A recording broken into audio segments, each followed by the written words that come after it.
do Armas da História, também pessoal de Outras Vozes. Meu nome é João Armas, retomando aqui então os vídeos do canal, para falar sobre duas questões que estão em voga, né, na América Latina, no mundo, a questão do diálogo entre fascismo e neofascismo. Eu não me proponho aqui a esgotar o tema, nem fazer grandes levantamentos historiográficos, e nem traçar e nem contar a história dos movimentos fascistas, mas sim levantar uma reflexão a partir de alguns autores, como Michael Mann, como Eric Hobsbawm, e também alguns autores que tratam do neofascismo e alguns debates atuais sobre isso, e pensar um pouco também em perspectiva histórica essa questão atual da Bolívia, né, que está passando por um processo, né, de golpe militar. Então a perspectiva de retorno né, das ditaduras militares na América Latina, bem como, né, o retorno, né, do autoritarismo, sobretudo, né, com figuras como Jair Bolsonaro, né. Então, a partir dessas reflexões, a gente pode pensar a partir de Eric Hobsbawm, a partir, né, do livro A Era dos Extremos, este livro aqui, não é? Que o fascismo ele vem a partir de uma queda do liberalismo, né? Sem a queda do liberalismo não há como esses movimentos fascistas eles chegarem ao poder. Então, né, a gente tem então um cenário, né, de social-democracia reformista, né, e que todos os movimentos de direita eram contra a revolução. Mas aí tem uma contradição, que a esquerda nunca ameaçou, né, o status quo. A esquerda social-democrata ela sempre teve reformas parciais, nunca partiu para uma perspectiva revolucionária, né? Então aquele espectro vermelho que rondava a Europa, ele acaba por ser mais um espantalho, né, do que propriamente uma ameaça real, né? E a partir também de Eric Hobsbawm, né, esses autoritários eles eram hostis às políticas liberais, mas mais por motivos pragmáticos do que por princípio, né? Então, outro dado importante é que, né, Mussolini chega ao poder em 22, mas sem o triunfo do Hitler em 33, o fascismo não teria se tornado um movimento geral, né? Aqui eu estou traçando uma pequena, estou traçando um cenário, porque quando a gente for tratar do Michael Mann, a gente vai ter um pouco mais, né, de especificidades. Então o fascismo ele vai compartilhar o nacionalismo, o anticomunismo, o antiliberalismo, mas com outros elementos não fascistas. E aí tem essa articulação, né, desses elementos fascistas e não fascistas que vão compor, né, um bloco político homogêneo em algumas questões e heterogêneo em outras. A grande diferença entre a direita fascista e não fascista era que o fascismo existia mobilizando as massas de baixo para cima.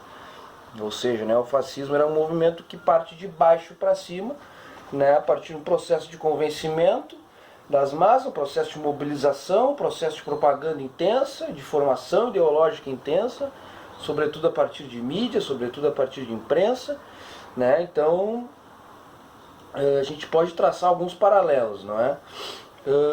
E a grande diferença, ou seja, os fascistas eram os revolucionários da contra-revolução. Isso é um dado importante, né? Ou seja, eles vão partir para um processo de ruptura, né, para impedir um outro processo de ruptura, né? Ou seja, os revolucionários da contra-revolução. E aí, né, tendo como um espantalho, tal do bolchevismo cultural, né, que seria o marxismo cultural, né, o fascismo junto com alguns setores da igreja, ele era hostil ao iluminismo, ele era hostil à Revolução Francesa do século XVIII, né, e sobretudo conquistou a camada média e média baixa, né, que deu uma virada para a direita radical, sobretudo em países onde a ideologia da democracia e do liberalismo eram dominantes, né? Então, isso é um dado importante, né, e aí a gente pode traçar alguns paralelos históricos, né? A ameaça à sociedade liberal e todos os valores, ela precisava vir exclusivamente da direita, né? E a ameaça à ordem social à esquerda.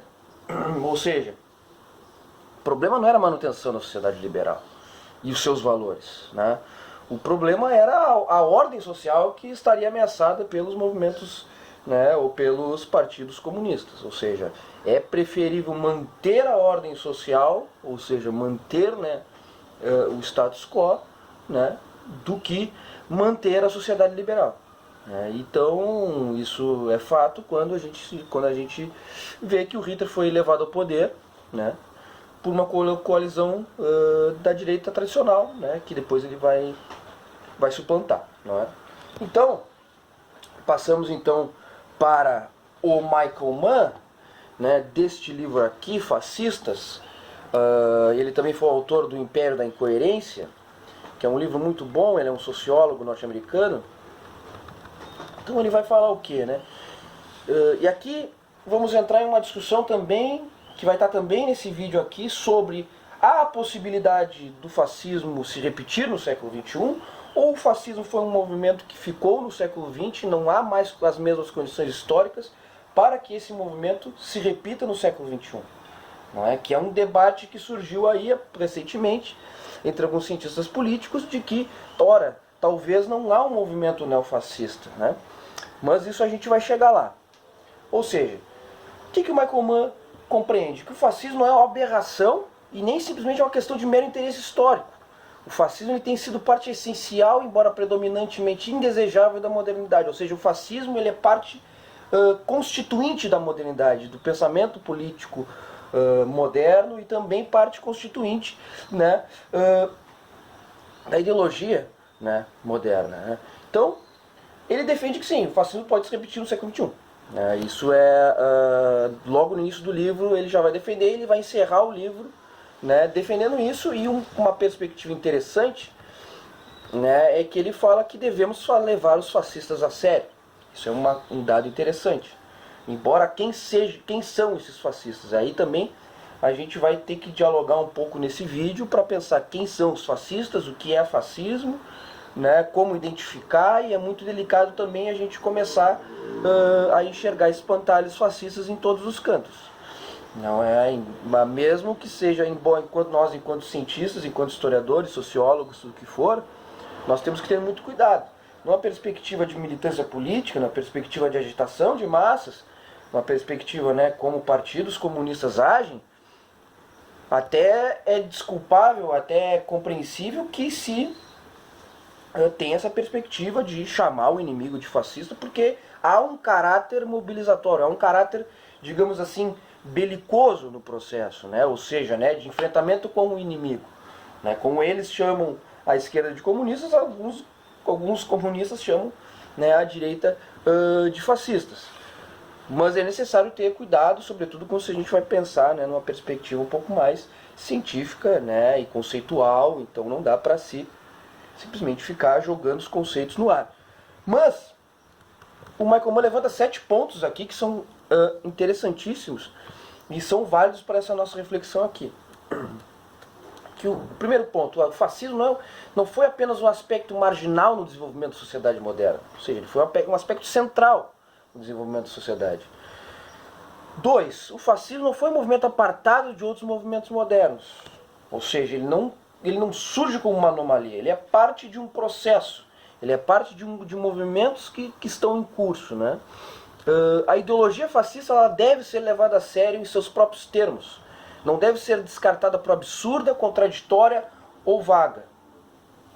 Isso aqui é fundamental.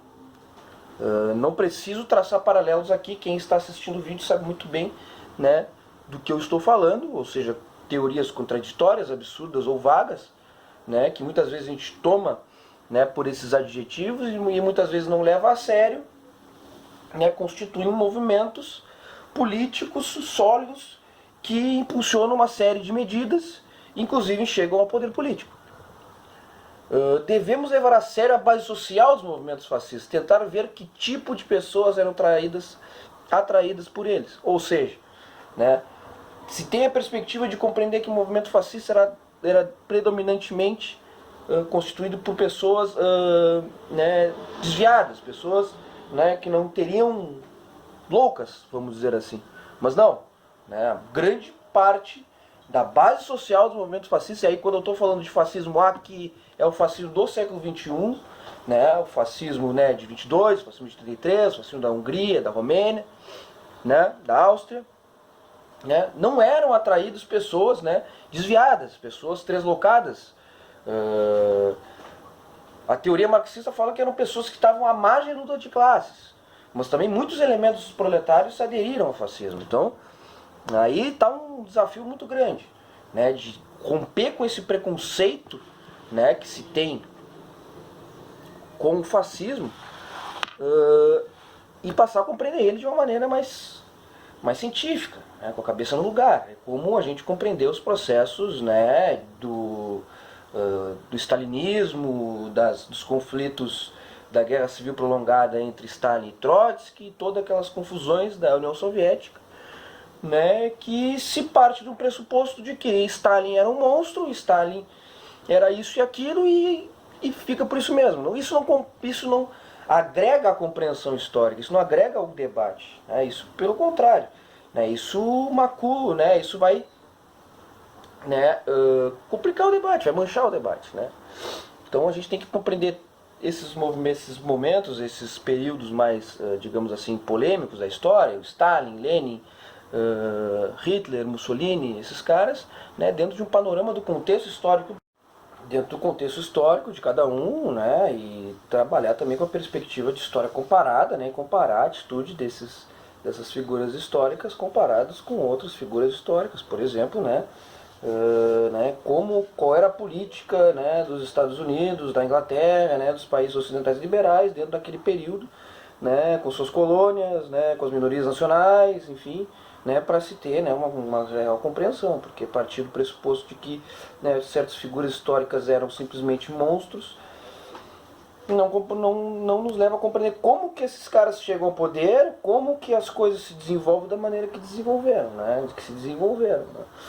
Então, levar a sério os movimentos fascistas é um ponto importante, né? Entender a violência dos movimentos fascistas, o que motiva essa violência, e aí não é justificar, compreender, né, a quem ela era dirigida, por quem ela era dirigida, quais eram as motivações, quais as suas justificativas ideológicas para aquela violência dirigida para aquele determinado grupo. Também isso aí é muito importante para a gente poder ter um estudo, né, mais completo, mais científico sobre a questão do fascismo, né.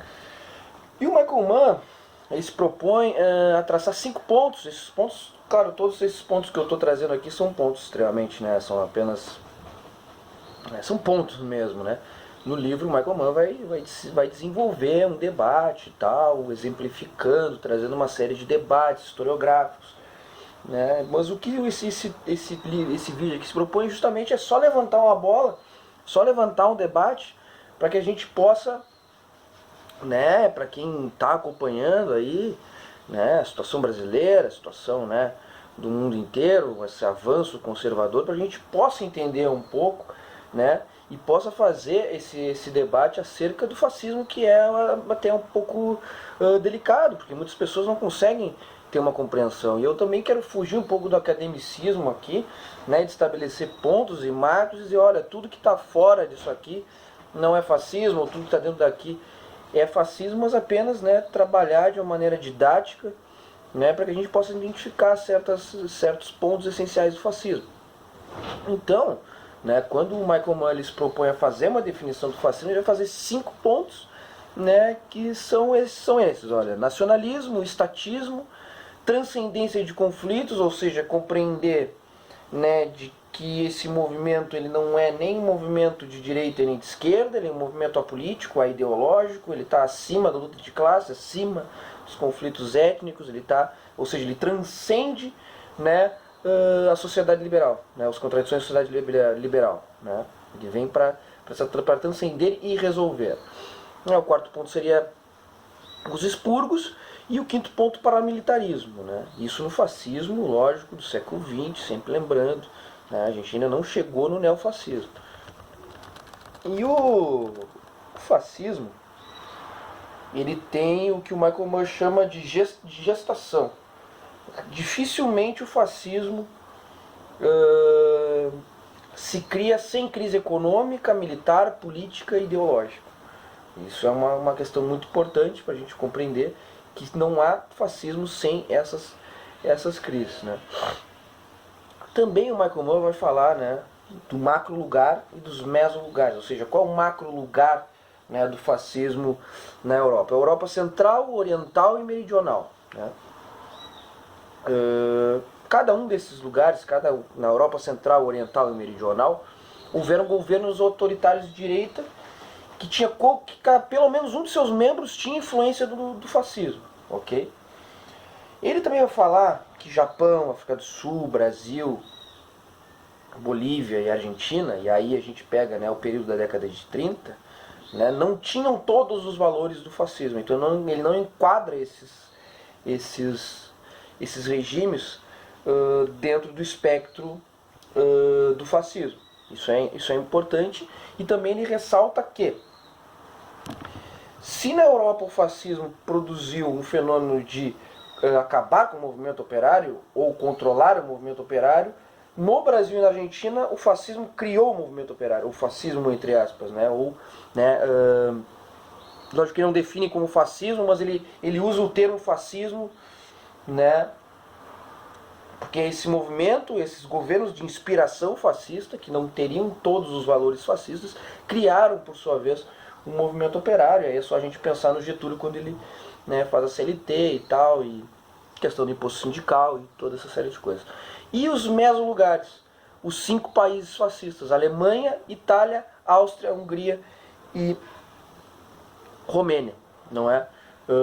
Os países que vão ser então o centro do fascismo, né, os principais países fascistas, né, e os países que vão ter contradições entre si, vão haver disputas, inclusive entre, né, o fascismo e o nazismo e tal, né. Outra questão importante para a gente trabalhar e para a gente pensar são os tipos de autoritarismo. Então, se a gente está vendo uma volta do autoritarismo para a América Latina, a gente tem que tentar entender que tipo de autoritarismo é esse, né? Para a gente não entrar em anacronismos, para a gente não começar a ver, né, espantalhos em todos os lugares. Ou seja, né, se a gente pressupor que, né, o governo Bolsonaro é um governo autoritário, que tipo de autoritarismo é esse? Não é? Porque até então é um autoritarismo que está dentro de marcos institucionais, não é? A partir de um golpe de Estado, sim, mas que ainda não rompeu totalmente com a institucionalidade. Na Bolívia já é um processo que há um rompimento total, né, da institucionalidade, ou seja, militares forçaram o Evo Morales a renunciar. Né? E que tipo de resposta e que tipo de reflexo isso pode ter? Será que isso é uma reação a uma ameaça de revolta social? Se os fascistas eles são os revolucionários da contra-revolução, os fascistas tradicionais, será que não é uma resposta aos acontecimentos do Chile e do Equador? Isso a gente vai ter que refletir também. Então vamos lá para os tipos de regimes autoritários. Michael Mann vai tipificar assim, então, regimes semi-autoritários, então ele vai dar um exemplo, né, da Grécia do Metaxas, os regimes romenos da década de 20 e do início da década de 30, ok? Regimes autoritários semi-reacionários, aí os governos húngaros do almirante Horthy, Rei Carol da Romênia no final da década de 30, Primo de Rivera na Espanha em 23 e 30, e regimes corporativistas como o monarco-fascismo de Metaxas, depois de 38, o clérigo-fascismo ou o austrofascismo de Dollfuss, a partir de 34, o fascismo militar do general Antonescu, enfim, o salazarismo e tal, e regimes fascistas. Então, vamos lá. Regimes semi-autoritários, regimes autoritários semi-reacionários, regimes corporativistas e regimes fascistas. Como vamos trabalhar com esses conceitos e como vamos tipificar esse tipo de autoritarismo que está retornando para a América Latina? Isso só o tempo vai poder dizer, mas a gente tem que ter essas categorias bem definidas para nós podermos, né, trabalhar com esses conceitos. Lógico que é só uma proposta a partir de um autor, esse é um vídeo bem limitado, né, de fontes, mas a gente tem que refletir sobre esses pontos, né, sobretudo agora que a gente está tendo nessa coluna semanal aí, no Outras Vozes, né, tendo um público bem ampliado. Então vamos lá, né, o debate sobre o neofascismo. Né, Armando Boito Júnior, que é o professor titular de Ciência Política na Universidade Estadual de Campinas, a Unicamp, ele escreveu um artigo, né, chamado Neofascismo já é realidade no Brasil. Né. Então vamos lá, vamos comentar, vamos tentar entender os principais pontos desse artigo, né, que trata do neofascismo e diz que o neofascismo já é realidade no Brasil. Ou seja, ele já aponta no título que o Brasil vive um período neofascista. Né. Mas não de governo. Vamos lá, vamos entender. Teoricamente é possível contemplar a hipótese de que um eventual Estado fascista no Brasil poderia vir a servir o capital internacional, não a burguesia nacional como sucedeu no fascismo clássico, e, para tanto, aplicar uma política neoliberal e neocolonial. Fascismo, neoliberalismo e neocolonialismo não são excludentes. Ou seja, haveria uma guinada, uma mudança daquele fascismo clássico que serviria de uma burguesia nacional, ou seja, uma burguesia nacionalista, que servia aos interesses da própria pátria, para ver essa mudança de que agora o Estado fascista serviria ao capital internacional, serviria ao imperialismo. Né? E aí fascismo, neoliberalismo e neocolonialismo trabalhariam juntos, não é? Ou seja, fascismo como uma ideologia de governo, né? Política econômica neoliberal com um alto grau de repressão, né? Neocolonialismo porque se submete, né, aos países centrais do capital, né? Em um movimento que não é excludente um com o outro. Ou seja, entra em uma contradição com o que se tinha de fascismo no século XX.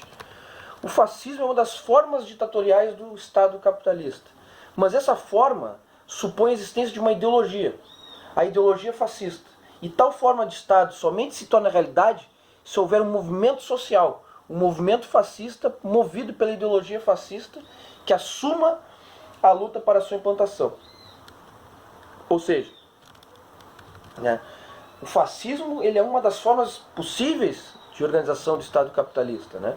Mas aí tem que ser, mas isso se pressupõe uma ideologia bem definida, que é a ideologia fascista, né? E aí só essa forma de Estado só vai se tornar realidade, né, se houver esse movimento social, aquilo que, né, eu apontei anteriormente, né, que o fascismo organize, né, as massas a partir de baixo.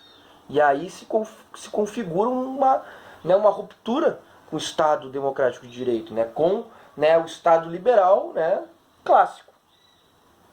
Então, né, o fascismo é um movimento de ruptura. E aí ele vai apontar que no Brasil de hoje temos a ideologia neofascista. O movimento neofascista, um governo no qual os neofascistas disputam a hegemonia com o grupo militar, esse grupo apegado a um autoritarismo mais propenso a outro tipo de ditadura, mas não temos um regime político fascista. O que temos é uma democracia burguesa deteriorada e em crise. Ou seja, há a ideologia neofascista presente para Boito Júnior, há um movimento neofascista, que esse artigo já está um pouco datado, então a gente pode dizer, né, que talvez esse movimento possa ter se reduzido, mas ainda há esse movimento, né, ainda há pessoas organizadas, né, segundo Boito Júnior, há um governo no qual os neofascistas disputam a hegemonia com outro grupo militar.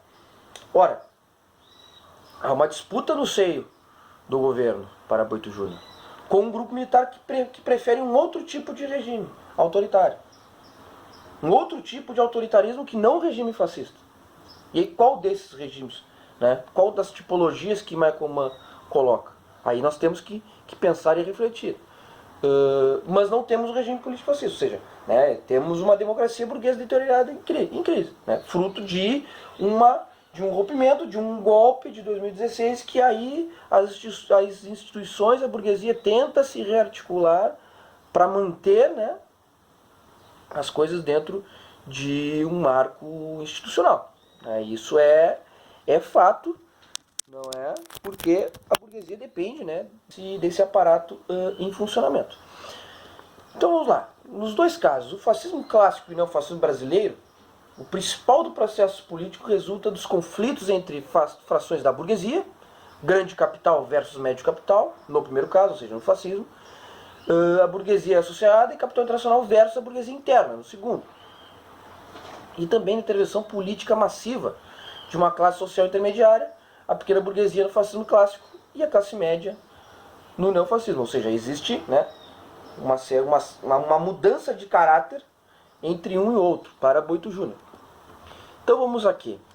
O neofascismo brasileiro, um debate sobre a possibilidade histórica, de Matheus Henrique Weber. O campo de análise do materialismo histórico, as opiniões têm se dividido quanto à pertinência de atribuir a alcunha de fascista a esses grupos e movimentos, bem como quanto à possibilidade histórica de instauração de um regime fascista na atual fase do capitalismo mundial. Ou seja, né, esse é o debate que está se colocando hoje, não é?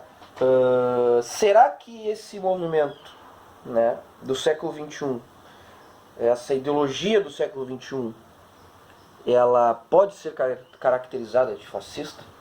Será que não seria um anacronismo chamar esses movimentos de fascistas? Sendo que as condições históricas, as condições econômicas no qual o fascismo se desenvolveu são totalmente diferentes, né, das condições históricas no qual esse movimento, né, de viés fascista se desenvolve hoje. Viés fascista, não sei de como que a gente poderia caracterizar dessa maneira.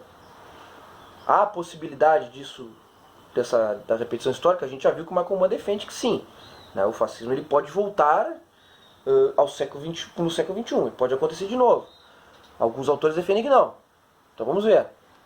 Né? Esse artigo do Boito Júnior, né, ele buscou responder ao professor Atílio Boron, da Universidade de Buenos Aires, né, publicado na página 12, que considera o fascismo uma categoria histórica, com características únicas e cujas condições que permitiram o seu surgimento seriam próprias do período do entreguerras, nas décadas de 20 e 30, e que, portanto, irrepetíveis nas condições atuais.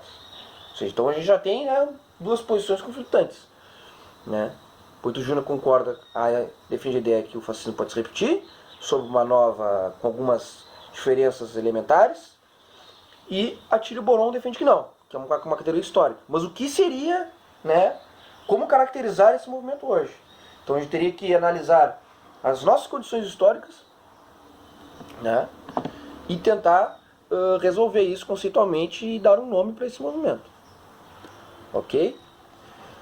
Então, não é uma determinada composição do bloco do poder com hierarquia e características específicas que definem o surgimento do Estado fascista. Né? Então não é porque existe um determinado bloco do poder, mas uma direita mais radical, né, com elementos ultraconservadores, que isso define, né, o surgimento do Estado fascista. Ou seja, a gente já viu que o Estado fascista ele vem de uma ruptura. Né? Ele vem quando se, né, acaba com a sociedade, né, os valores liberais, mas não se modifica a ordem social. Então, para compreender a possibilidade neofascista na atualidade, e em específico as condições de emergência e as características desse processo em curso no Brasil, conceitualmente o fascismo enquanto tipo de estado de exceção e o fascismo enquanto ideologia, que se configura em força política na forma de movimento e organização própria. O estabelecimento do Estado em um regime fascista somente ocorre a partir da ação política desses movimentos. Ou seja, lembrando, aquilo que eu falei no início do vídeo, o fascismo ele se distingue da direita tradicional porque ele organiza as massas a partir de baixo. Então para a gente ter um Estado fascista, a gente teria que ter esse movimento organizado. O que o Boito Júnior aponta no texto dele é que não se sabe para onde vai esses novos movimentos, para onde é que isso pode descambar. Mas será que há a possibilidade, né, de que esses movimentos organizados, né, possam fazer esse trabalho, digamos assim, posso fazer esse movimento andar, e aí haver a instauração de um Estado neofascista.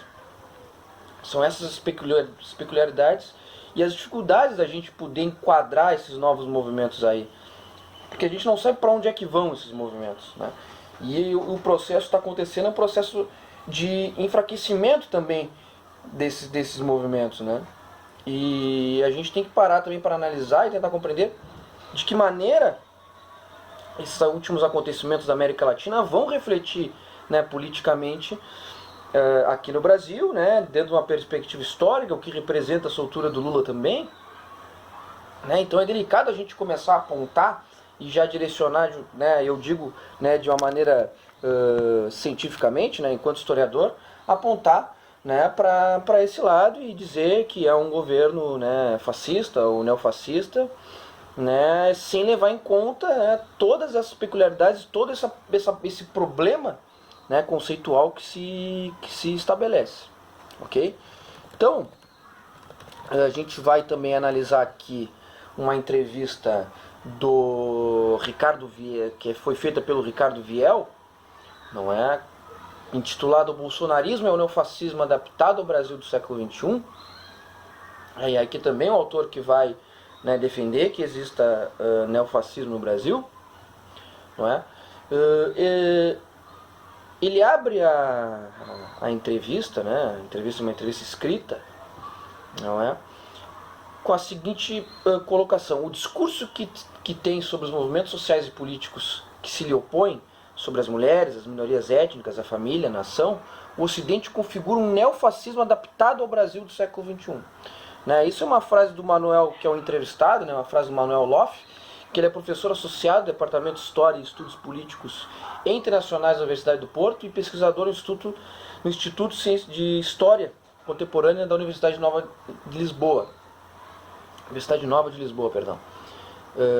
E também ele trabalha na Espanha, onde realiza parte da sua investigação. Né? Então ele vai traçar aqui, eu peguei apenas algumas colocações, não é? Que ele fala que a partir dos anos 70 e 80, sobretudo a partir da consolidação da tese do choque de civilizações, a extrema-direita toma Israel como vanguarda do Ocidente na luta contra o Islã e abandona o antissemitismo, que passou a ser um componente claramente minoritário do seu discurso. Ou seja, também aí há uma mudança. Né? Dentre algumas que eu elenquei aqui, essa também é uma mudança, né, de que se deixa o antissemitismo e se afasta daquela ideologia, né, do século XX e se toma, né, Israel como, né, o bastião da sociedade ocidental e passa-se a enxergar o Islã como o novo inimigo. Não é? Então, por isso que é essa né, é uma mudança, né, ideológica, né, que os autores que defendem a tese do neofascismo colocam, ok? Ela tende a abandonar a dimensão do discurso negacionista do Holocausto. Sabe o que tem que fazer e concentrar-se no novo inimigo, o Islã. Depois soma-se um outro ponto, que é muito visível no caso latino-americano. E nesse sentido o bolsonarismo é a versão mais completa e mais expudorada da extrema-direita, que é o discurso da ditadura cultural marxista. Né? E também ele vai falar que acho que tem algumas características que se imprimiram claramente expandir-se. O bolsonarismo é sobretudo uma somatória de nostalgia da ditadura militar com demagogia anticorrupção e um discurso político centrado na questão moral. Ora, isso é muito pouco para a gente atribuir, né, a partir de Michael Mann e a partir do que foi falado aqui, atribuir, né, a essas questões os valores fascistas, ou seja, né, nostalgia da ditadura militar, demagogia de corrupção e discurso político centrado na questão moral. Isso é muito pouco, né, para se enquadrar dentro do conceito de fascismo. Né? Como eu falei anteriormente, lógico, né, dentro de uma perspectiva de militância política, agitação e propaganda, isso é muito evidente, porque pode caminhar para, né, porque tem elementos da base social que são, né, propriamente fascistas, isso é fato, ok? Mas a gente tem que levar toda uma série de questões em conta para que a gente possa, né, analisar esse movimento de uma maneira, né, mais séria e também procurar entender os diversos cientistas que estão estudando essa questão e estão vendo elementos, né, distintos desse novo movimento, ou seja, essa transformação, né, do que era o antissemitismo, que é algo quase, digamos assim, né, tradicional e marcou, né, os movimentos fascistas do século XX, e essa mudança, né, para